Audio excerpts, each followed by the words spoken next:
Mountain समाचारमा स्वागत छ। म सिमरन लुइटेल। म रसिला कार्की। सुरुमा अहिलेसम्मका मुख्य समाचार।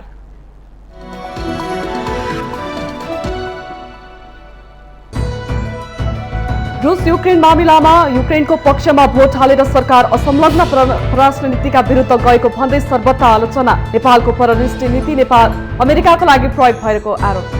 माओवादी केन्द्रको केन्द्रीय समिति बैठक सुरु। नयाँ पदाधिकारी चयन। एमसीसी अनुमोदनपछि पार्टीभित्रको असन्तुष्टि र आउँदो निर्वाचन मुख्य एजेन्डा बैठक आइतबार पनि जारी रहने। एमसीसी संसदबाट पारित गरिएको विरोधमा विभिन्न राजनैतिक दलहरूद्वारा काठमाडौँमा विरोध प्रदर्शन। एमसीसी सम्झौता कार्यान्वयन हुन नदिने नेताहरूको चेतावनी। स्थानीय तहको निर्वाचनमा उम्मेद्वार छान्ने जिम्मा स्थानीय तहको कमिटीलाई नै दिने कांग्रेस महामन्त्री थापाको भनाई। एमसीसीमा कम्युनिस्टले दोहोरो भूमिका खेलेको आरोप। सत्ता गठबन्धन आसन्न तीनै तहको निर्वाचनमा एक भएर जाने तर्खरमा। एमसीसीका कारण आक्रोशित मतदातालाई विश्वस्त बनाउन दलहरू सामु ठूलै चुनौती। पाकिस्तानको उत्तर पश्चिमी क्षेत्रको एक मस्जिदमा भएको बम विस्फोटनमा परेर 30 जनाको मृत्यु, घाइते 56 मध्ये केहीको अवस्था गम्भीर। र अस्ट्रेलियाका पूर्व क्रिकेटर शेन वार्नको 52 वर्षको उमेरमा निधन। विश्वकै सर्वाधिक सफल लेग स्पिनर मानिने वार्नको नाममा 708 टेस्ट विकेट।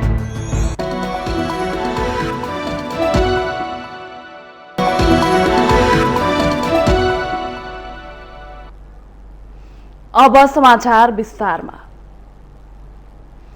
कुनै पनि देशको परराष्ट्र नीति अपरिवर्तनीय हुन्छ। जुनसुकै पार्टीको नेतृत्वमा सरकार बने पनि सम्बन्धित देशको परराष्ट्र नीति फेरिँदैन। तर हाम्रो देशमा नेताहरूका आफ्नै परराष्ट्र नीति छन्, जसका कारण देशलाई परराष्ट्र नीतिविहीन अवस्थामा पुर्याइएको छ। पछिल्लो समय रूस युक्रेन मामिलामा सरकारले युक्रेनको पक्षमा भोट हालेर असंलग्न परराष्ट्र नीति विरुद्ध कदम चालेका भन्दै सर्वत्र आलोचना भइरहेको छ। भर्खरै संसदबाट अमेरिकी सहयोग परियोजना एमसीसी अनुमोदन गरेको सरकारले अमेरिकाबाट प्रभावित भएर रूस युक्रेन मामिलामा युक्रेनको पक्षमा मतदान गरेको आरोप प्रधानमन्त्री शेरबहादुर देउवालाई लागेको छ।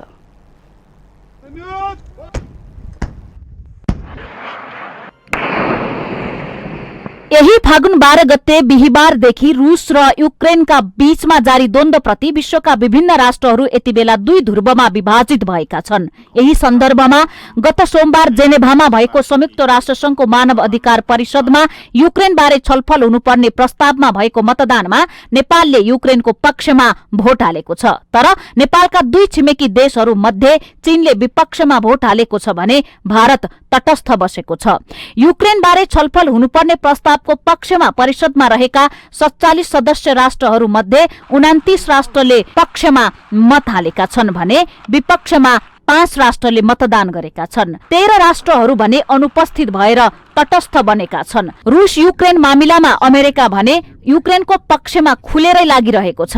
भर्खरै मात्र नेपालले अमेरिकी सहयोग परियोजना एमसीसी संसदबाट अनुमोदन गरेको छ। अमेरिका युक्रेनको पक्षमा जबरजस्त ढंगले लागेको बेला नेपालको परराष्ट्र नीति कुल्चेर असंलग्न परराष्ट्र नीति विपरीत सरकारले अमेरिकाबाट प्रभावित भई युक्रेनको पक्षमा मतदान गरेको भन्दै नेपालभित्र सर्वत्र आलोचना भइरहेको छ। नेपालले अमेरिकी सहयोग परियोजना एमसीसी संसदबाट अनुमोदन गरेको 2 दिनपछि गत मंगलबार अमेरिकी विदेश मन्त्री एन्टोनी ब्लिन्केन र प्रधानमन्त्री शेरबहादुर देउबा बीच युक्रेनकै विषयमा कुराकानी भएको थियो। त्यस लगत्तै सरकारले युक्रेनको पक्षमा मतदान गर्नुलाई गम्भीर रूपमा हेरिएको छ। सरकारको यो कदमले सरकार नेपालको असंलग्न परराष्ट्र नीतिको विरुद्धमा गएको भन्दै धेरैले आक्रोश व्यक्त गरेका छन्। गत बुधबार प्रधानमन्त्री शेरबहादुर देउबाले नै ट्वीट गरेर अमेरिकी विदेश मन्त्रीसँग कुराकानी भएको र सो कुराकानीमा युक्रेनको बारेमा समेत कुरा भयो भनेर भनेका छन्। यति मात्र होइन,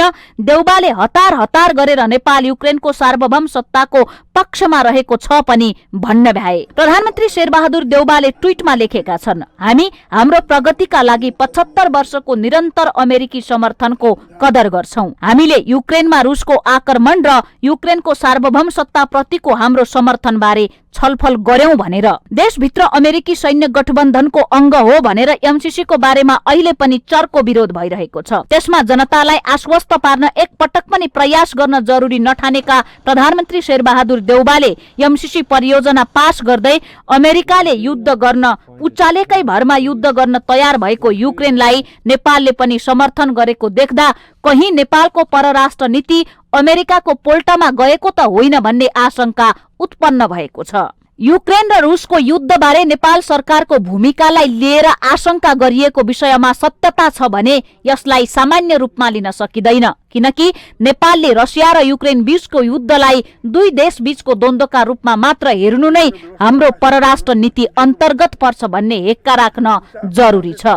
सबैलाई थाहा भएकै विषय हो, अमेरिकाको महत्वाकांक्षाका कारण नै युक्रेन रुससँग युद्ध गर्न बाध्य भएको हो भन्ने। यद्यपि रुसमा पनि आफ्नै प्रकारको अहंकार देखिएको छ, तर अमेरिका र पश्चिम युरोपका शक्ति राष्ट्रहरूले पूर्वी युरोपका देशहरूमा नेटो सेनाको विस्तार गरेर रसियाको सुरक्षा व्यवस्थालाई नै चुनौती दिइरहेको तथ्य सबै समक्ष छ। त्यसकारण के नेपाल पनि अमेरिकाको दबावमा आएर असंलग्न परराष्ट्र नीतिका विरुद्ध गएको हो त भन्ने पेचिलो प्रश्न उठेको छ। नेपालको परराष्ट्र नीतिमा संयुक्त राष्ट्र संघको बडापत्र, असंलग्नता, पञ्चशीलको सिद्धान्त, अन्तर्राष्ट्रिय कानूनहरू तथा विश्व शान्तिका मूल्य मान्यताहरू अवलम्बन गर्ने भनेको छ। विगतदेखि नै अन्तर्राष्ट्रिय विवादहरूमा नेपाल असंलग्न राष्ट्रको रूपमा परिचित छ।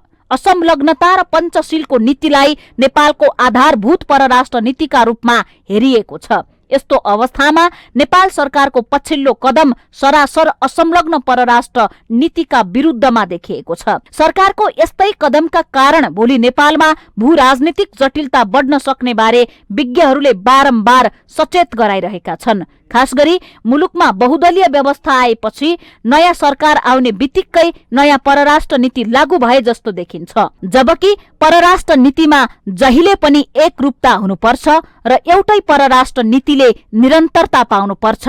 यो सरकार आएपछि परिवर्तन हुने विषय पनि होइन। सबैभन्दा बढी राष्ट्रिय सहमति चाहिने क्षेत्र नै परराष्ट्र नीति हो, तर दुर्भाग्य भन्नुपर्छ देशलाई नै परराष्ट्र नीति विहीन बनाइदैछ। अहिले अपनाइएको परराष्ट्र नीतिको दूरगामी असर के पर्छ भन्ने बारे सरकार गम्भीर हुन जरुरी छ। साथै आर्थिक उदारीकरणका दृष्टिकोणले वर्तमान परराष्ट्र नीति नेपालका लागि घातक हुन सक्छ भन्ने बारे सचेत हुन जरुरी छ। नेपाल कुनै एक पक्षमा लाग्नुभन्दा हामीले अपनाएको असंलग्न परराष्ट्र नीतिको पक्षमा अडिग रहनु नै नेतृत्वका लागि देशप्रतिको इमानदारीता हो।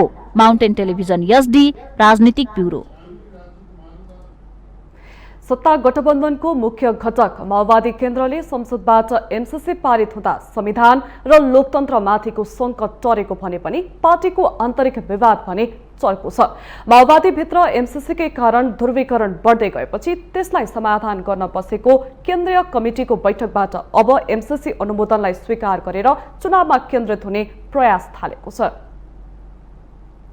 एमसीसी पारित भएसँगै पार्टीभित्रको आन्तरिक विवादका बीच शुक्रबारबाट सत्ता गठबन्धनको प्रमुख घटक माओवादी केन्द्रको केन्द्रीय कमिटिको बैठक सुरु भएको छ। 11 बजेबाट बस्ने भनिएको उक्त बैठक पार्टीको आन्तरिक छलफल नपुगेको भन्दै 2 घण्टा सार्दै 1 बजेबाट सुरु भएको थियो।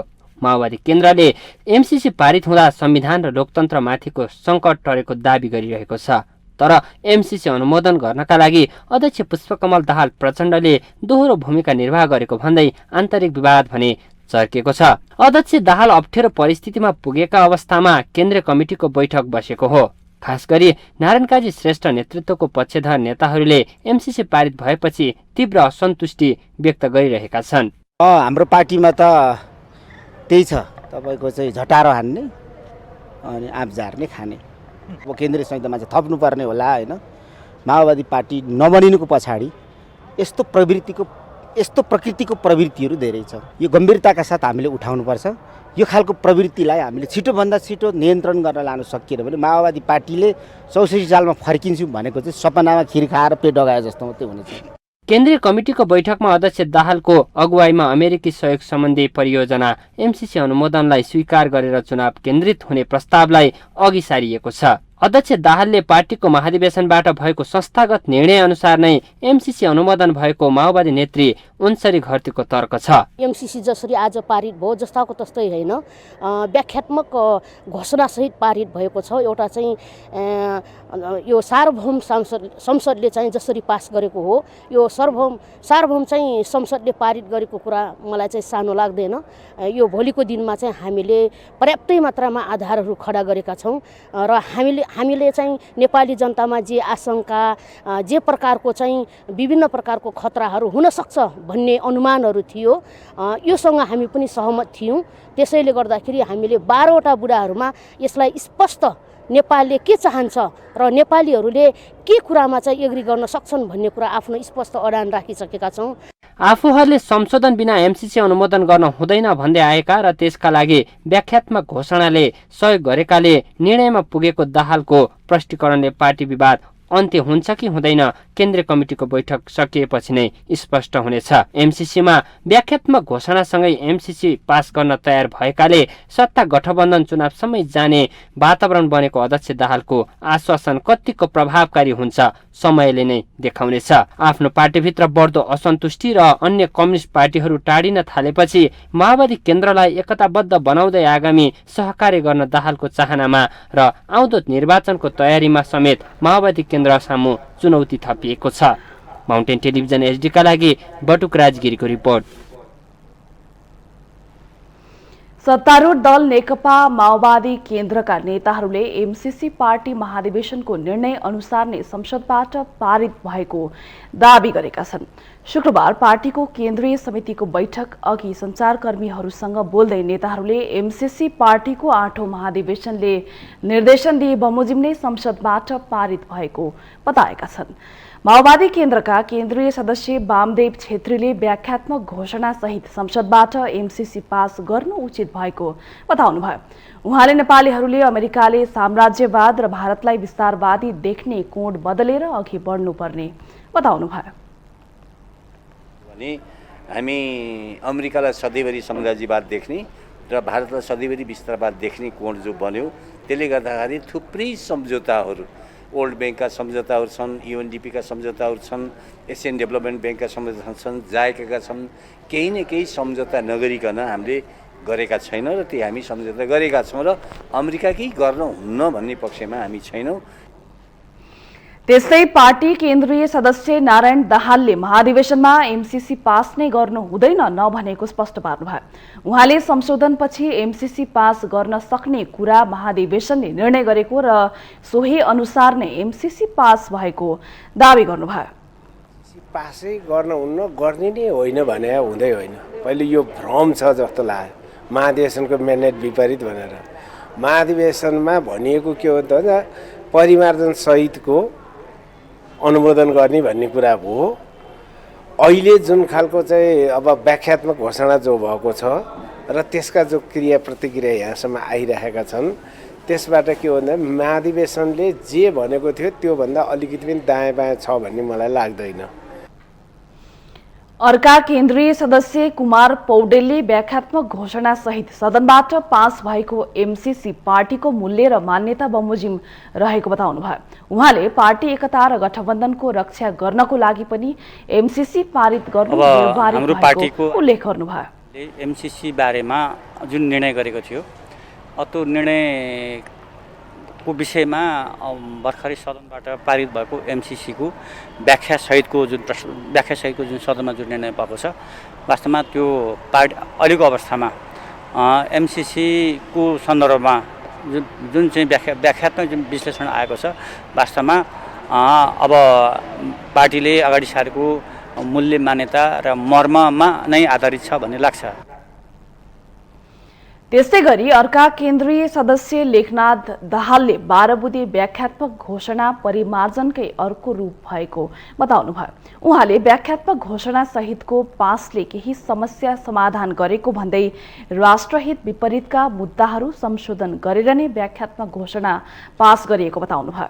यथास्थितिमा एमसीसी पास गर्नु हुँदैन, परिमार्जन सहित एमसीसीको म्यान्डेट दिएको महाधिवेशनले जो त्यो राष्ट्रघाती मुद्दा छन्, नेपाललाई नेपालको रूपमा नस्वीकारिएका चाहिँ त्यहाँ विषयहरू छन् ती विषयहरू हट्नुपर्छ भन्ने कुरा हाम्रो महाधिवेशनको मान्यता हो र त्यही म्यान्डेटभित्रै पर्छ जो 11 बुँदे व्याख्यात्मक घोषणाभित्र चाहिँ हाम्रा परिमार्जनका इस्युहरू त्यहीँ हटाएका छन्। एमसीसी पास भएपछि पार्टीमा केही अन्तर्विरोधहरू देखा परेको उल्लेख गर्दै केन्द्रीय समिति बैठकले समाधान गर्ने दाहालको भनाइ थियो।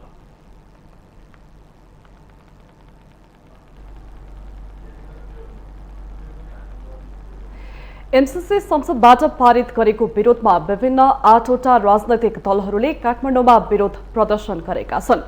संसदबाट पारित गरिएको एमसीसी राष्ट्रघाती भएको उल्लेख गर्दै साना वाम राजनैतिक दलले शुक्रबार काठमाडौँको टुडीखेलमा विरोध प्रदर्शन गरेका हुन्। विरोध प्रदर्शन कार्यक्रमलाई सम्बोधन गर्दै नेकपाका महासचिव नेत्र विक्रम चन्दले संसदबाट पारित भएको राष्ट्रघाती एमसीसी सम्झौता कुनै पनि हालतमा कार्यान्वयन हुन नदिने चेतावनी दिँदै त्यसका लागि एकताबद्ध भएर अघि बढ्न पनि सबै देशभक्त क्रान्तिकारीहरूलाई आह्वान गर्नुभयो। तपाईले बुझ्नुपर्छ यो पटकको एमसीसीमा राष्ट्रघात हुँदै गर्दाखेरि सबैभन्दा जनता स्तब्ध भएको छन्, सबैभन्दा जनता दुखित भएको छन् भनेको प्रचण्ड र माधव नेपालले अमेरिकी साम्राज्यवादको फोनको भरमा सही साफ गर्ने समय हो। यो कुरा सबले बुझ्नुपर्छ। जनताहरू स्तब्ध जस्तो भएका छन्। मलाई लाग्छ माओवादी केन्द्रभित्रका राष्ट्रवादी साथीहरू पनि स्तब्ध हुनुभयो। कार्यक्रममा नेकपा क्रान्तिकारी माओवादीका नेता सीपी गजुरेले एमसीसी राष्ट्रघाती भएको उल्लेख गर्दै त्यसलाई खारेज गर्न पहल गर्न सबै देशभक्त क्रान्तिकारीहरूलाई आह्वान गर्नुभयो। उहाँले राष्ट्रघाती एमसीसी पारित गर्ने संसदको पनि औचित्य समाप्त भएको टिप्पणी गर्नुभयो।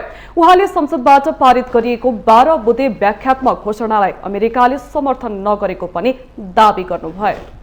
रणनीतिलाई पूरा गर्ने काम उनीहरूले गर्नलाई उनीहरू अगाडि बढ्नलाई त्यसले बाटो खोल्यो।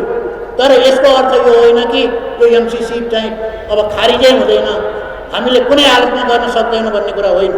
हामीले खारिज गर्न सक्छौँ, तर त्यसको निम्ति के चाहिन्छ भने हामीसँग जनमत चाहिन्छ, जनताको शक्ति चाहिन्छ र त्यसलाई नेतृत्व गर्ने क्रान्तिकारी शक्तिले त्यसलाई नेतृत्व दिन सक्नुपर्छ। यसैगरी राष्ट्रिय जनमोर्चाका अध्यक्ष चित्रबहादुर केसीले एमसीसी कार्यान्वयनमा आएमा नेपालको हालत युद्धरत मुलुकहरूमा इराक, सिरिया, अफगानिस्तानको जस्तो हुने चेतावनी दिनुभयो। उहाँले एमसीसी राष्ट्रघाती सम्झौता भएको उल्लेख गर्दै त्यसको प्रतिवादमा उत्रन पनि सबैलाई अपील गर्नुभयो। एमसीसी सम्झौता खारेज हुन्न तबसम्म नेपाली जनताले सङ्घर्ष गरिरहनुपर्छ। जनता नै कुनै पनि देशको निर्णायक शक्ति जनता हो। मुठीभर शासक शोषकले चाहिँ घुँडा टेक्नुपर्छ। विरोध सभामा नेकपा क्रान्तिकारी माओवादीका महासचिव मोहन वैद्य, वैज्ञानिक समाजवादी कम्युनिस्ट पार्टी, नेपाल देशभक्त जनगणतान्त्रिक मोर्चा सहितका विभिन्न राजनैतिक दलका नेताहरूले एमसीसी राष्ट्रघाती भएको भन्दै कार्यान्वयनमा आउन नदिन सशक्त आन्दोलन गरे अगाडि बढेको विकल्प नरहेको बताएका छन्।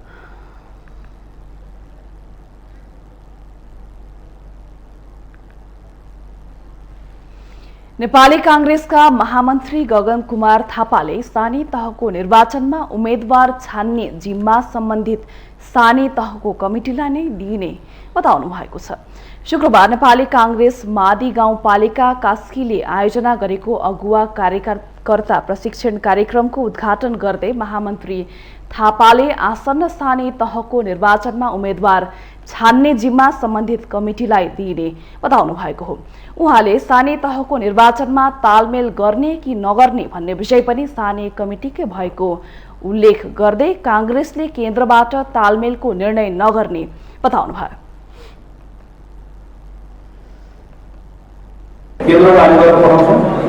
यहाँको ठुलो तपाईँले व्यवस्था गर्नुहुन्छ, महानगरको ठुलो पनि तपाईँले चाहेको जस्तो गर्न पठाउँछौँ। तालमेल गर्ने कि नगर्ने हामी माथिबाट निर्णय गर्दैन, तपाईँले निर्णय गर्ने हो, तपाईँको जिम्मा तपाईँले के भन्नु पर्यो भने यो पटक जम्मा एउटा गाउँपालिका जितेका छौँ। काशी जस्तो ठाउँमा यत्रो काङ्ग्रेस सङ्गठन गजब गरेको ठाउँमा केटाकेटी आउँछ, यहाँ यस्तो गजबको सङ्गठन छ, यस्तो समर्पित पार्टी पाउनु छ। यहाँ यो पटक चाहिँ समर्पणको त्यसको भ्यालुमा क्रिएट गर्नु पर्यो भने चुनावको नतिजामा क्रिएट गर्नु पर्यो। महामन्त्री थापाले नेपालमा कम्युनिस्टहरूले उत्तेजनाको राजनीति गर्ने गरेको आरोप लगाउनु भए एमसीसी प्रकरणमा मागेर देश चल्छ भनेर आवाज उठाउनेहरूको परिवार नै अमेरिकामा रहेको तथा विदेशमा उपचार गर्ने गरेको उहाँले बताउनुभयो।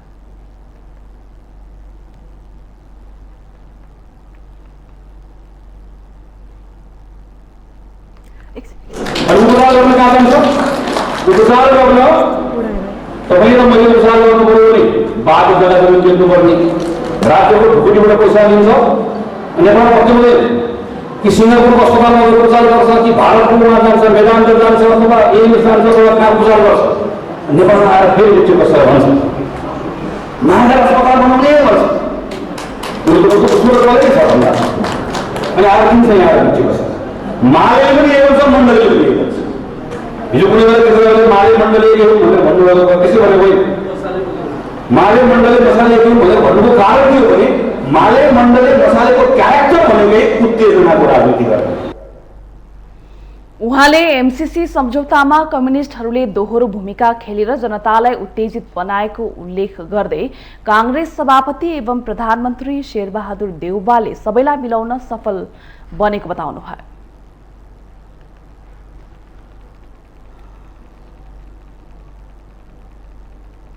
राष्ट्रिय सभामा 4 वर्षे कार्यकाल पूरा गरेका 20 जना सदस्यको पदावधि शुक्रबारदेखि सकिएको छ। पदावधि सकिनेमा एमालेका अगमप्रसाद बान्तवा राई, कविता बोगटी, कोमल ओली, चक्रप्रसाद स्नेही, नैनकला ओझा, परशुराम मेघी गुरुङ, रामलखन चमार, सुमन राज प्याकुरेल रहेका छन्।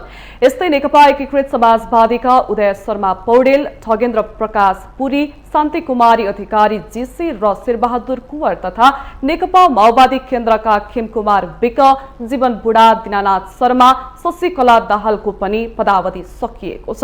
यस्तै नेपाली कांग्रेसबाट दृगनारायण पाण्डे, तारादेवी भट्ट र राधेश्याम अधिकारी पनि राष्ट्रिय सभाबाट विदा भएका छन्। यस्तै मनोनिततर्फ रामनारायण बिडारीको पनि पदावधि सकिएको छ। राष्ट्रिय सभामा नवनिर्वाचित 19 सदस्यको शपथ ग्रहण शनिबार हुने भएको छ। राष्ट्रिय सभाको 19 सिटका लागि गत माघ 12 गते चुनाव भएको थियो। यसअघि 2 वर्षे पदावधिको चिट्ठा परेका 19 जना सदस्य 2076 मा विदा भएका थिए।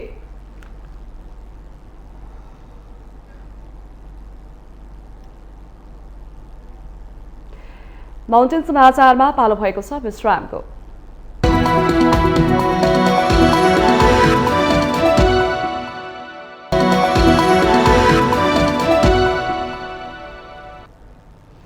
विश्रामपछि स्वागत छ। अब बाँकी समाचार। आसन्न तीनै तहको निर्वाचनमा सत्ता गठबन्धनका दलहरू एक भएर जाने पक्षमा देखिएका छन्। व्यापक आन्दोलन र विरोध प्रदर्शनका बीच संसदबाट एमसीसी पारित भए पनि जनस्तरमा एमसीसी प्रतिको आक्रोश सेलाएको छैन। निर्वाचन मिति नजिकै गर्दा एमसीसीका कारण आक्रोशित भएकालाई फकाउन दलहरू सामु ठूलै चुनौती देखिएको छ। एक रिपोर्ट। एमसीसी पारित भएसँगै सत्ता गठबन्धनको आयु चुनावसम्मै लम्बिने संकेत देखिएको छ। आन्दोलन र विरोधका बीच संसदबाट एमसीसी पारित भए पनि जनतामा यसको आक्रोश साम्य भइसकेको छैन। लामो समय गिजोलिँदा एमसीसी विरोधी नेताहरूकै आवाज जनताले सुन्दै आएका छन्। सम्झौताको अध्ययन गर्नुभन्दा पनि एमसीसीको विरोधमा नेताहरूको भनाइकै आधारमा आम जनताले नकारात्मक धारणाको विकास गरेको अवस्था छ। संसदमा व्याख्यात्मक टिप्पणीबाट एमसीसी पारित भइसकेको भए पनि विरोधमा उत्रिएका नेताहरूले व्याख्यात्मक टिप्पणीको समेत औचित्य नरहेको बताउँदै आएका छन्। एमसीसी पारित गर्ने विषय होस् वा व्याख्यात्मक घोषणाको विषय, जनताहरू एमसीसी प्रति अझै आश्वस्त हुन सकिरहेका छैनन्। एमसीसी पारित गराउन अग्रणी भूमिका खेल्ने नेपाली कांग्रेस अझै पनि जनतालाई आश्वस्त गराउने विश्वासमा छ। कांग्रेसले देशव्यापी रूपमै जागरण अभियान मार्फत एमसीसीको भ्रम र यथार्थबारे जनतालाई बुझाउने रणनीति बनाएको छ। एमसीसी पारित गर्दाको संसद बैठकमा महामन्त्री गगन थापाको भाषण र जिल्लामा अन्य नेताहरूको समेत सोही प्रकृतिको आश्वासनले कांग्रेस अहिले आक्रोशित जनता फकाउन लागि परेको देखिन्छ। संसदबाट एमसीसी पारित गराउने र नेपाल अमेरिका सम्बन्धमा नयाँ आयाम थप्ने नेपाली कांग्रेसको कदमलाई जनताले सकारात्मक रूपमा लिएको कांग्रेस नेता नयनसिंह महरको विश्वास छ। गठबन्धनहरूको नेपालका सबै पार्टीहरूको नेता पार्टी भएर संसदबाट यसको क्लियरेन्स पनि गराएको छ, कन्फ्युज भएका विषयमा चाहिँ त्यसलाई समाधान पनि गरेको छ, संसदबाट पारित पनि गराएको छ, अथवा एमसीसीलाई पनि कन्भिन्स गराएको छ र नेपाली जनतामा पनि नेपालको राष्ट्रिय छविलाई विदेशमा स्थापित गराएको भन्ने एउटा जागरुकता पैदा भएको छ। त्यसकारणले नेपाली काङ्ग्रेस पार्टी यो विषयलाई लिएर नेपाली काङ्ग्रेस पार्टीलाई घाटा हुने होइन कि नाफै नाफा छ। नेपाली काङ्ग्रेस मात्रै नभई निर्वाचनमा सँगै जाने योजनाले एमसीसीमा दोहोरो चरित्र देखाएका माओवादी केन्द्र र नेकपा यसलाई पनि मतदाता फकाउन ठूलो चुनौती छ। नेपाली काङ्ग्रेस पहिलेदेखि नै एमसीसीको पक्षमा रहेको थियो र अन्तिमसम्म पनि काङ्ग्रेसले आफ्नो अडान छोडेको थिएन। तर पहिले एमसीसीको चर्को विरोध गरेका माओवादी र नेकपा यसले अन्तिममा रूप फेर्दा जनस्तरमा ठूलो नैराश्यता पैदा भएको देखिन्छ। एमसीसी पारित गराउने प्रक्रियामा आफ्नो पार्टीको बाध्यात्मक अवस्था जनताले बुझेको र व्याख्यात्मक घोषणाबाट सबैलाई विश्वस्त पारेको नेकपा एकीकृत समाजवादीका प्रवक्ता जगन्नाथ खतिवडा बताउनुहुन्छ।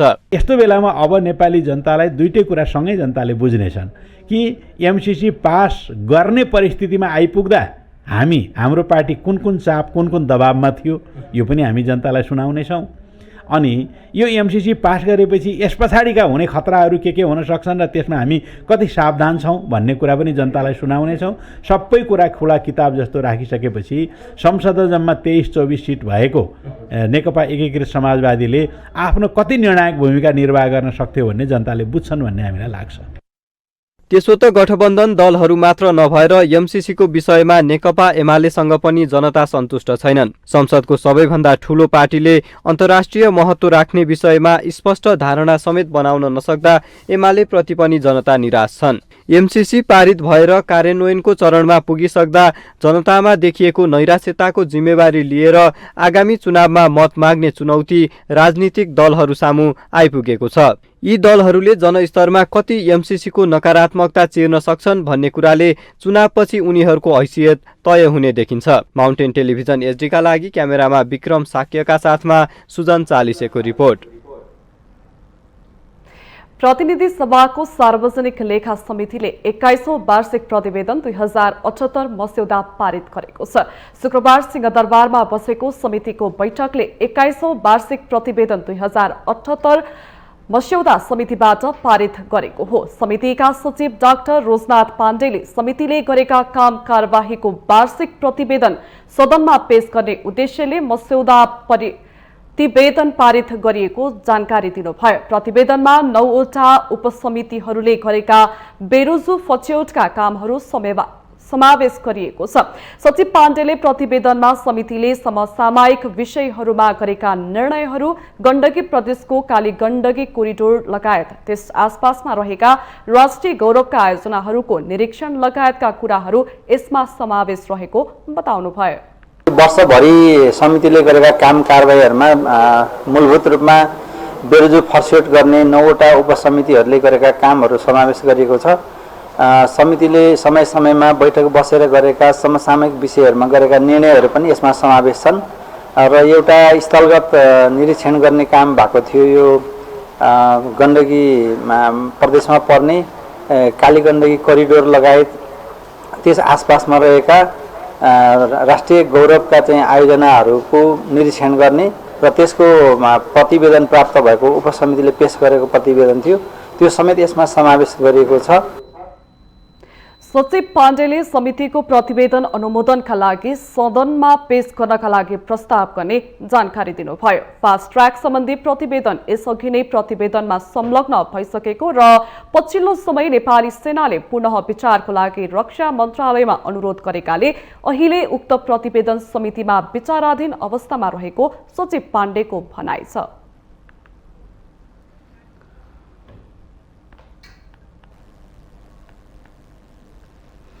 काठमाडौँ उपत्यकामा कोरोना संक्रमणका कारण लगाइएको आंशिक निषेधाज्ञा पूर्ण रूपमा हटेको छ। शुक्रबार जिल्ला प्रशासन कार्यालय काठमाडौँले विज्ञप्ति जारी गर्दै पूर्ण रूपमा प्रतिबन्धात्मक व्यवस्था हटाइएको जनाएको छ। उपत्यकाका जिल्ला प्रशासन कार्यालयहरूबाट गत माघ 23 गतेदेखि आंशिक रूपमा लागू स्मार्ट लकडाउन शनिबारदेखि लागू हुने गरी हटाइएको विज्ञप्तिमा उल्लेख गरिएको छ। जिल्ला प्रशासन कार्यालयले माघ 23 गतेदेखि आम सभा जुलुस भेला र मेला बाहेकका कार्य खुकुलो बनाएको थियो। शपिङ मल, डिपार्टमेन्ट स्टोर आदि स्थानमा जाँदा खोप कार्ड अनिवार्य बोक्नुपर्ने व्यवस्था पनि हटेको छ। फागुन 1 गतेदेखि डान्स बार, दोहोरी, नाचघर, लाउन्ज, पब, क्लब जस्ता रात्रिकालीन व्यवसायहरू राति 10 बजेसम्म मात्र सञ्चालन गर्न पाइन्थ्यो। आलो पालो प्रणालीबाट विद्यालय सञ्चालन गर्ने निर्णय पनि हटाइएको छ। कोरोना महामारीको अवस्था सामान्य भएपछि साबिकका जस्तै नियमित सञ्चालन गर्ने निर्णय गरेको हो। यसअघि आर्थिक, सामाजिक र व्यावसायिक क्षेत्रमा लगाइएका बन्देज पनि हटाइएको छ। कोरोना संक्रमण तीव्र गतिमा बढेका कारण गत पुस 27 गतेदेखि माघ मसान्तसम्म सबै शैक्षिक संस्था बन्द भएका थिए। कोरोना संक्रमण दर घट्दै गएपछि सरकारले फागुन 1 बाट आलो पालो प्रणालीबाट कक्षा सञ्चालन गर्न आदेश दिएको थियो। शिक्षा मन्त्रालयले 12 वर्ष माथिको उमेर समूहका हकमा नियमित र 12 वर्ष मुनिका विद्यार्थीका हकमा आलो पालो प्रणालीबाट मात्रै कक्षा सञ्चालन गर्ने भनेको थियो।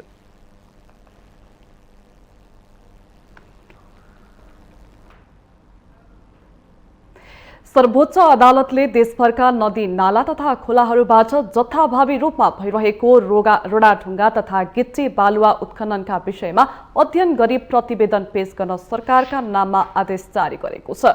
वातावरण कानून समाजका अध्यक्ष एवं अधिवक्ता पदम बहादुर श्रेष्ठले देशभरका नदी नालाबाट जथाभावी रूपमा गरिएको उत्खननले मानव जीवन, बस्ती र वातावरणमा प्रतिकूल असर गरेको भनी दायर गरेको रिट निवेदनमाथि सुनवाई गर्दै सर्वोच्च अदालतले उक्त आदेश दिएको हो।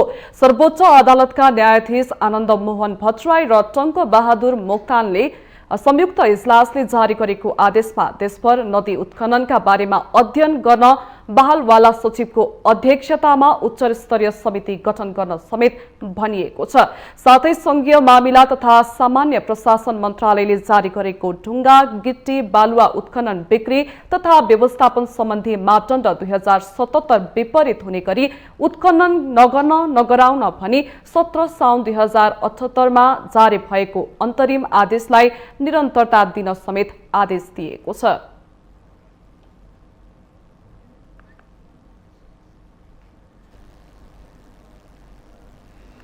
आगामी वैशाख 30 गते हुने स्थानीय तहको निर्वाचनको तयारी प्रक्रिया अन्तर्गत शुक्रबारदेखि मतदाता नामावलीमा दावी विरोध सुरु भएको छ। आयोगका प्रवक्ता शालिग्राम शर्मा पौडेलका अनुसार शुक्रबारदेखि फागुन 26 गतेसम्म मतदाता नामावलीमा दावी विरोध गर्न सकिनेछ। नामावलीमा रहेको त्रुटि सच्याउन निवेदन दिने, कसैले झुटो विवरण दिई नामावलीमा नाम समावेश गरेको भए सोको विरोधमा उजुरी दिने, कुनै मतदाताको नाम एक भन्दा बढी स्थानमा समावेश भएकोमा एक स्थानमा मात्र कायम गर्न निवेदन दिन पाइने उहाँको भनाइ छ। यो अवधिमा मृत्यु भएका वा नागरिकता त्यागेका मतदाताको नाम मतदाता नामावलीबाट हटाउन सूचना दिने तथा उजुरी परेको मतदातालाई प्रमाण सहित सफाईको मौका समेत दिइनेछ। 77 वटै जिल्ला स्थित निर्वाचन कार्यालयमा दावी विरोधका लागि निवेदन दिन सकिने र सोही आधारमा आयोगले छानबिन गरेर मतदाताको अन्तिम नामावली प्रकाशन गर्नेछ।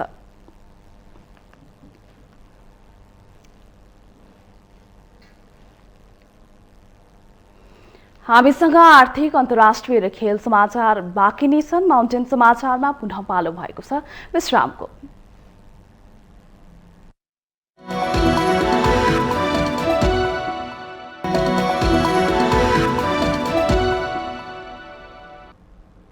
विश्रामपछि स्वागत छ। अब बाँकी समाचार। बर्दियाको बडैयाताल गाउँपालिकाले स्वदेशी र विदेशी पर्यटक भित्र्याउने पहल थालेको छ। स्थानीय स्तरमा रहेका ताललाई पर्यटकीय गन्तव्य बनाउन स्थानीय सरकारले बजेट नै व्यवस्थापन गरेर गुरु योजना तयार गरी तालहरूको निर्माण तथा व्यवस्थापनको काम अघि बढाएको हो। बर्दियाको बडैयाताल गाउँपालिकाले पर्यटन प्रवर्धनको लागि स्थानीय स्तरमा रहेका तालहरूको संरक्षण गर्न थालेको छ। स्थानीय सरकारले गाउँपालिकामा रहेको 109 बिघा क्षेत्रफलमा फैलिएको ठूलो जलाशययुक्त पोखरीको संरक्षण तथा विकास गर्न थालेको हो। स्थानीय तालहरूलाई पर्यटकीय गन्तव्य बनाउन थारू समुदायका विभिन्न परिकारमा जोड दिँदै लोकल माछा पालन समेत गरिएको छ। बाँकेको नेपालगञ्जबाट 13 किलोमिटर र बर्दियाको सदरमुकाम गुलेरियाबाट 22 किलोमिटरको दूरीमा रहेको बडैया ताल एकान्त र शान्त वातावरणका लागि प्रख्यात छ। ताललाई व्यवस्थापन गर्न स्थानीय सरकारले बजेट नै व्यवस्थापन गरेर काम अगाडि बढाएको हो। यसका साथै स्थानीयलाई रोजगारीमा कसरी जोड्न सकिन्छ भनेर गुरुयोजना समेत तयार गरिएको छ। बडैयाताल गाउँपालिकामा चाहिँ 109 बिघाको ताल रहेको छ। त्यो तालबाट नै यो पालिकाको नामाकरण गरिएको छ। त्यो ताललाई चाहिँ पर्यटकीय गन्तव्यको रूपमा अगाडि बढाउनको निम्ति हामी स्थानीय तहको बजेटबाट, सङ्घीय बजेटबाट र प्रदेशको बजेटबाट पनि हामीले बजेट विनियोजित गरेर त्यसलाई व्यवस्थित गराउनको निम्ति चारैतिर हामीले चाहिँ ड्याम खनेर चाहिँ व्यवस्था गरेका छौँ र चाहिँ त्यस्तै गरी पिकनिक स्पोट बनाएका छौँ। थारू बाहुल्यता रहेको बडैयाताल गाउँपालिकामा थारू संग्रहालयको अवधारणा समेत अगाडि सारिएको छ। तर ताललाई संरक्षण गर्न अझै बजेट अपुग भएको वडा कार्यालयले जनाएको छ। निरन्तर रूपमा पर्यटक भित्र्याउन पहल भइरहँदा हालसम्म 1 करोड 50 लाख खर्च भइसकेको छ। बडैयातालमा माछा पालन गरेर बिक्री गर्ने र स्थानीय सरकारको आयस्रोतको वृद्धि गर्ने योजना छ। प्रवेश शुल्क 500 तोकिएको छ, तर स्थानीय तथा आन्तरिक पर्यटकलाई भने शुल्कमा केही सहुलियत दिने तयारी गरिएको छ। को विषयमा निरन्तर रूपमा पहल गरिरहेका छौँ कि यो पर्यटक भित्र्याउनलाई हामी भर्खर लगभग यो 4 वर्षको अवधिमा हामी लगभग 1 करोड 1.5 करोडको हाराहारीमा यसमा बजेट खर्च गरिसकेका छौँ। हामी पिकनिक स्पोट यो बन्धमा शुल्क लिएका छैनौँ, तर पिकनिक स्पोट भित्र पस्ने प्रत्येक टोलीसँग 500 रुपियाँ लिइराखेका छौँ शुल्क। बडैया मध्यपश्चिमकै सबैभन्दा ठूलो ताल हो। तालमा रहेको जलकुण्डी झार सफा गर्न स्थानीय सरकारले बजेट नै व्यवस्थापन गरेको छ। दैनिक 500 पर्यटक भित्राएर स्थानीयलाई रोजगारीमा जोड्ने स्थानीय सरकारको नीति तथा कार्यक्रम नै तयार पारिएको छ। माउन्टेन टेलिभिजन HD का लागि बर्दियाबाट कुशल दर्लामीको रिपोर्ट। वैकल्पिक ऊर्जा प्रवर्धन केन्द्रले जाजरकोटको बारेकोट गाउँपालिका 5 तोलखानामा 170 किलोवाट क्षमताको सोलर मिनी ग्रिड स्थापना गरेको छ। विद्युतको पहुँच नपुगेको बारेकोट गाउँपालिकामा तत्काल बत्ती बाल्नुको साथै कुटानी पिसानीका लागि सोलर मिनी ग्रिड स्थापना गरिएको हो। मिनी ग्रिडको उद्घाटन गर्दै जलस्रोत तथा ऊर्जा विकास मन्त्री गणेश प्रसाद सिंहले ठाउँ अनुसार यस किसिमका योजनाहरू अगाडि बढाइने बताउनुभयो। बद्ध भएर गयो भनेपछि यो नभई नहुने जनताको लागि उज्यालो पहिलो सडक विकासको पहिलो चाहिँ मतलब अब विकासको चाहिँ मतलब आवश्यकता भनेको सडक, दोस्रो बिजुली, तेस्रो नखाई नपिई नहुने पानी, हैन, यो हामीसँग छ जिम्मा। सदरमुकामबाट 72 किलोमिटर उत्तर पूर्वमा रहेको बारेकोट गाउँपालिकामा सोलरबाट विद्युतीकरण हुन लागेपछि स्थानीयहरू खुसी भएका छन्।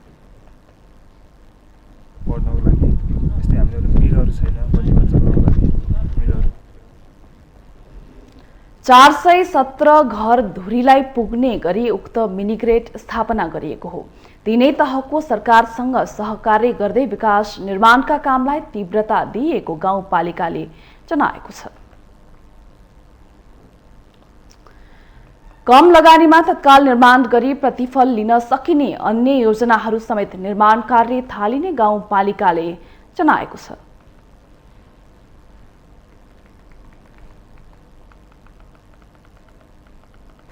सरकारले लागू गरेको वैज्ञानिक भाडा दर अनुसार पेट्रोलियम ढुवानी गर्ने साधनमा ढुवानी भाडा लागू गर्न व्यवसायीहरूले माग गरेका छन्। शुक्रबार राष्ट्रिय पेट्रोलियम व्यवसाय संस्थागत समन्वय समितिले काठमाडौँमा पत्रकार सम्मेलन गर्दै सरकारले साउन 1 गतेदेखि लागू गरेर वैज्ञानिक भाडा दर अनुसार पेट्रोलियम ढुवानी साधनमा ढुवानी भाडा लागू गर्न माग गरेको हो। त्यस्तै पेट्रोलियम ऐन बनाई लागू गर्नुपर्ने निगमको एलपीजी नियमावली विक्रेता नियमावली तथा ढुवानी नियमावली सम्बन्धित व्यवसाय संस्थाको सुझावले तत्काल परिमार्जन सहित संशोधन गर्नुपर्ने पनि माग गरिएको नेपाल एलपी ग्यास उद्योग संघका अध्यक्ष तथा राष्ट्रिय पेट्रोलियम व्यवसाय संस्थागत समन्वय समितिका संयोजक कुश प्रसाद मल्लीले बताउनुभयो।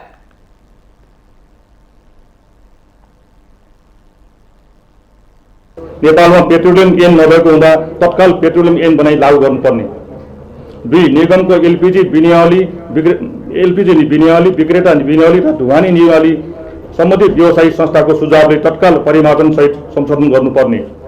3 नेपाल आयल निगम लिमिटेड तथा निगमसँग सम्बन्धित निजी पेट्रोलियम व्यवसायिक प्रतिष्ठानको कारोबारमा हालको अवस्था तथा भविष्यमा गरिनुपर्ने सुधार तथा योजनाको सम्बन्धमा यस संस्थाका प्रतिनिधिहरू सहित आवश्यक विज्ञहरू संलग्न गराई अध्ययन प्रतिवेदन तयार गरी कार्यान्वयनको लागि सरकारवाला निकायमा पेश गर्नुपर्ने। 4 नेपाल सरकारले यातायात क्षेत्रमा मिति 2078-41 देखि लागू गरेको वैज्ञानिक भाडा दर अनुसार पेट्रोलियम ढुवानी साधनमा समेत ढुवानी भाडा लागू गर्न निगमद्वारा गठित अध्ययन समितिको प्राप्त प्रतिवेदन अनुसारको ढुवानी भाडा यथाशीघ्र लागू गर्नुपर्ने। त्यसैगरी नेपाल आयल निगम लिमिटेडद्वारा गठित समितिको प्रतिवेदन अनुसार एलपी ग्यास ढुवानी गर्ने बाह्य तथा आन्तरिक ढुवानी साधनको भाडा निगमबाट पेट्रोलियम पदार्थको मूल्य समायोजन गरिएको अनुपातमा कायम हुने गरी स्वचालित ढुवानी भाडा कायम गर्ने व्यवस्था लागू गर्न माग गरिएको छ।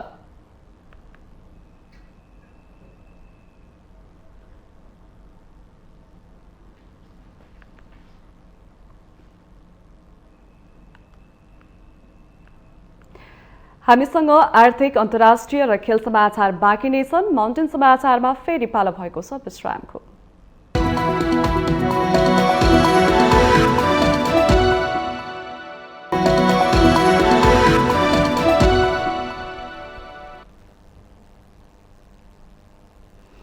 विश्रामपछि स्वागत छ। अब पालो आर्थिक समाचारको। आर्थिक समाचारको साथमा मेरो देश मेरो जगदम्बा सिमेन्ट गुणस्तरको नयाँ स्तर रिद्धि सिद्धि सिमेन्ट 53 ग्रेड र 43 ग्रेडको सर्वोत्तम सिमेन्ट अपग्रेडेड स्पेनका साथ।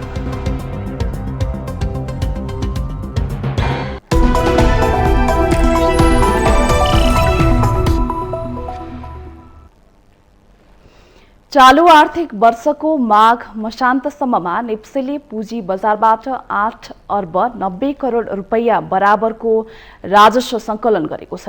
नेपाल स्टक एक्सचेन्ज र सीडीएस एन्ड क्लियरिङले नेपाल आर्थिक पत्रकार सङ्घ नाफिजसँग पुँजी बजार रिपोर्टिङ सम्बन्धी अन्तर्क्रिया कार्यक्रममा सीडीएस एन्ड क्लियरिङले चालू आर्थिक वर्षको माघ मसान्तसम्म नेप्सेले पुँजी बजारबाट 8 अर्ब 90 करोड रुपैयाँ सङ्कलन गरेको बताएको हो। अन्तर्क्रिया कार्यक्रममा बोल्दै सीडीएस एन्ड क्लियरिङ लिमिटेडका प्रमुख कार्यकारी अधिकृत पूर्णे प्रसाद आचार्यले पछिल्लो समय पुँजी बजारमा लगानीकर्ताको आकर्षण बढेकाले राजस्व सङ्कलन पनि बढेको बताउनुभयो। त्यसै कार्यक्रममा बोल्दै नेपाल स्टक एक्सचेन्ज नेप्सेका प्रमुख कार्यकारी अधिकृत सीईओ कृष्णबहादुर कार्कीले नेपाली पुँजी बजारको आवश्यकता अनुसार नयाँ स्टक एक्सचेन्ज आउनुपर्ने बताउनुभयो।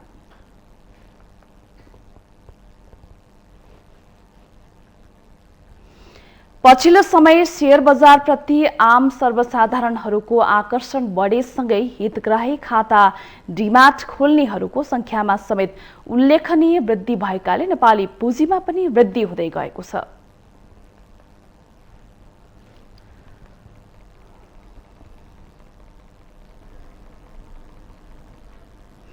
यो सँगै हामी माउन्टेन समाचारको अन्त्यमा आइपुगेका छौं। जाँदा जाँदै मुख्य समाचार पुनः एकपटक।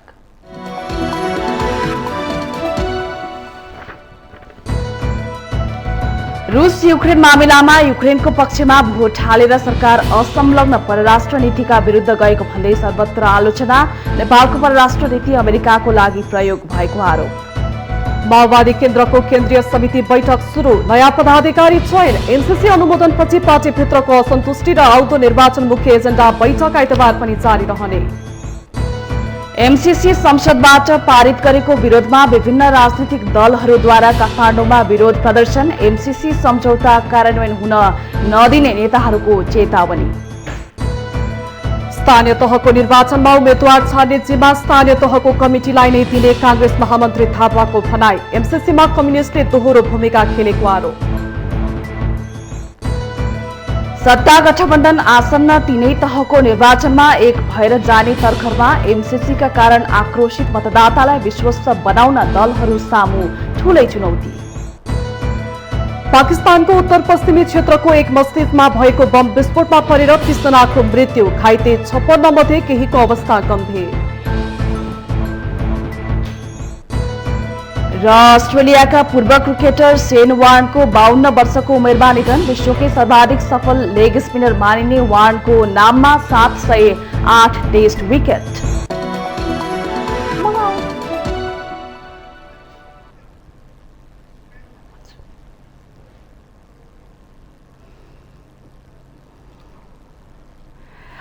हाम्रा समाचार र कार्यक्रमहरू माउन्टेन टिभीको अफिसियल युट्युब र फेसबुक पेजमा पनि हेर्न सक्नुहुनेछ। सत्य, तथ्य र निष्पक्ष समाचारका लागि माउन्टेन टेलिभिजन HD हेर्दै रहनुहोला। नमस्कार।